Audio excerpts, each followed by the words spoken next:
So this is my CPE133 final project, and I chose to do an alarm clock. And as far as the user interface of my board, it uses a series of switches, and the user inputs digits for the hours and minutes of the current time, and then puts an alarm time using the same switches. So if you wanted to do 5:30, it uses military time. You put in a 1, and then you put in a 7, and then you put in a 3, and then you'd leave it to keep that 0. And you'd input the current time. Then if you want to set it for a minute later, you would just keep the same time and then add a 1 to that last part. So it'd be 31. And then after you put in those times, you can either turn the alarm on or off if you don't want it on. And that's controlled by another switch on the board. And the alarm can be stopped by another switch, the off button, and everything can be reset using the reset button. And the alarm module is using a series of multiplexers as far as like the tiny things go, how it actually works. And the shift register, those two together act as a counter for 4 different digit registers.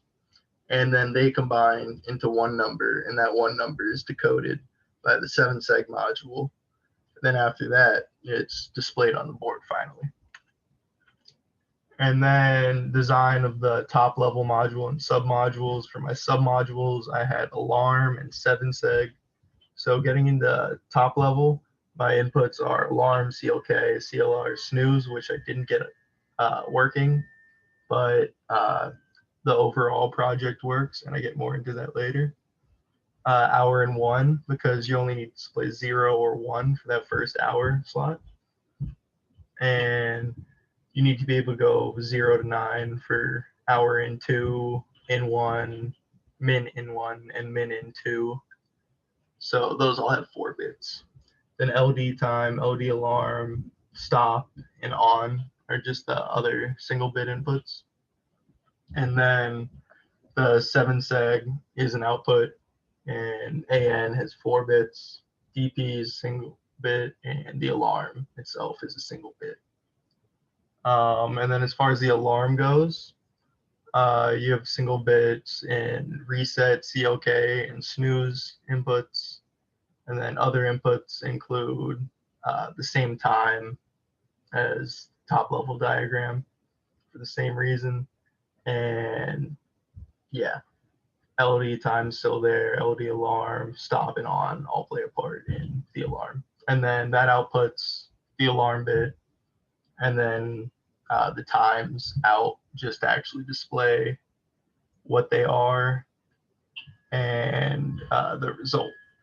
And then the 7-seg takes in 17 bits, as well as CLR and CLK, and then puts out a 7-seg series of bits. And then AN, there's 4. And then DP, it's just a single bit. And then those together make up the top level. And then successes and failures that I had when working on this project. The only big failure that actually stuck with me that I wasn't able to figure out is the snooze feature. I left the code in just if you were curious about it, what I tried to do, but I couldn't get it figured out as far as just a delay after the alarm goes off. But hey, still works. The main goal has been completed. It's just one like cool little side piece didn't get completed. And then early on, it was hard to find a way to have the board like register what time was.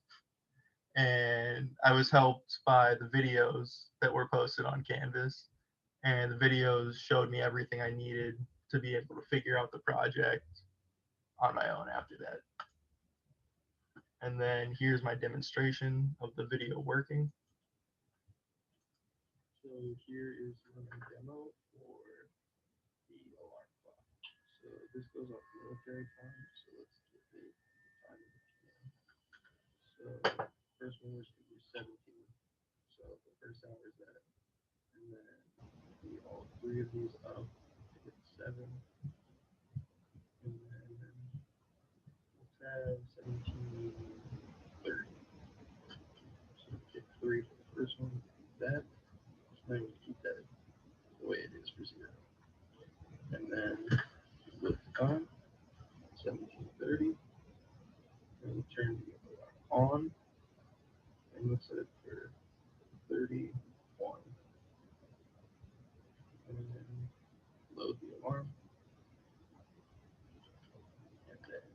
made in there. And this is a good time to mention that I tried getting strings in there. I included it in the code, but I couldn't get that to work. But overall, the project as a whole works. And whenever this does hit 1731, this LED will go off, and that is the alarm.